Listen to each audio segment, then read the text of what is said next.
Are you constantly hungry?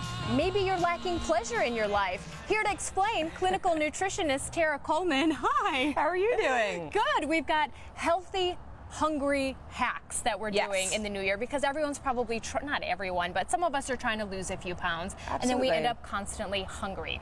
Well, being hungry is the worst. You think about food, you're fantasizing about like old Halloween candy and all sorts of weird things like that. But a lot of times there's some sneaky reasons that you're hungry that you can fix pretty quickly. So we're going to talk about that today. Now first, a sign of being, or one thing that'll make you hungry is being low in protein. If you look at hunger as a problem to be solved, protein solves that hunger. Now we do a good job of this at lunch and dinner, but breakfast and snacks, sometimes we'll just grab an apple.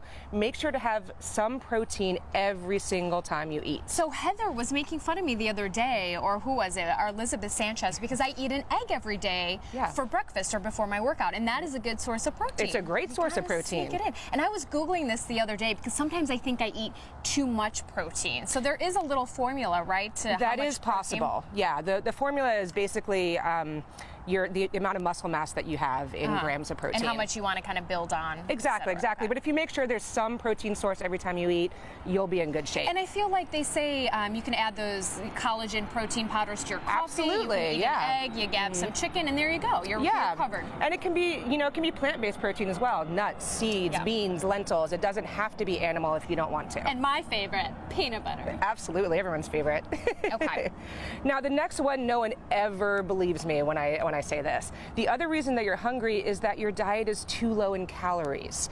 Now, I know that everyone wants to lose weight, and I support that 100%, but sometimes we can think whoever eats the least wins, right? No, because then your metabolism stops, right? Yes, and your hunger kicks up. Yep. And so the thing that can be confusing is sometimes how you eat earlier in the day could impact how you eat at night. So if you're scrounging in the pantry at night looking for some chips, that's me. Look to your breakfast, look to your lunch, see what's going on earlier in the day, because you may need to increase the quantity of what you're eating. During the day. Okay. Exactly. All right.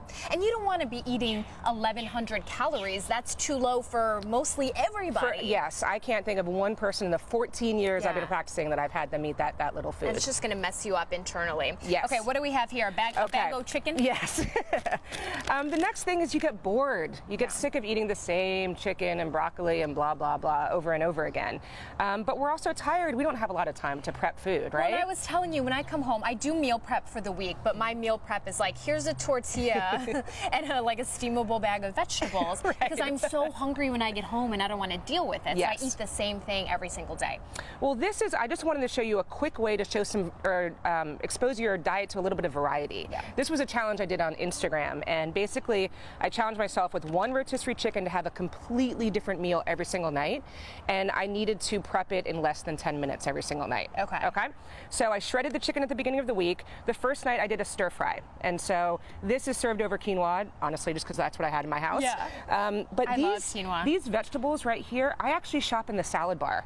I don't have time to chop my veggies, and I like a lot of variety. So see how, there's all different great veggies in here, and so I just pile up the salad bar, throw that in there, warm up the chicken, put a little aminos, soy sauce, spices on it, and you're done. Yeah, it might cost you a little bit more. And then you have, I see, this is probably my favorite. You've got the beans, which are good for you, avocado, pepper, a little wrap there. We've got, and you made chicken lettuce wraps. Yeah, this is actually probably the most popular recipe on my website, and it's super easy. It's just diced chicken, cilantro, a little bit of onion. Now we're almost out of time here, so I want to just really, really quickly touch on the last thing, because you were saying pleasure too, and that's what I mentioned in the beginning. You gotta have some pleasure in your eating. You're never gonna be satisfied if you don't have health and pleasure every single time you eat. So you can eat that healthy chocolate. If you're craving chips, it's all in moderation, right?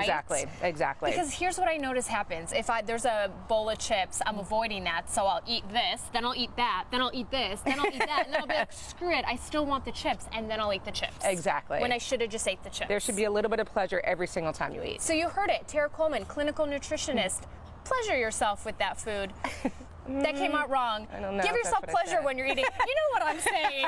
Just be healthy and you won't be so hungry. Yeah. How about hashtag eat the chips? Hashtag eat the chips. There you go. Everything in moderation, right? Yeah, agreed. Exactly. All right. Back to you. We're going to work on those slogans with you, Jenny, very carefully. All right.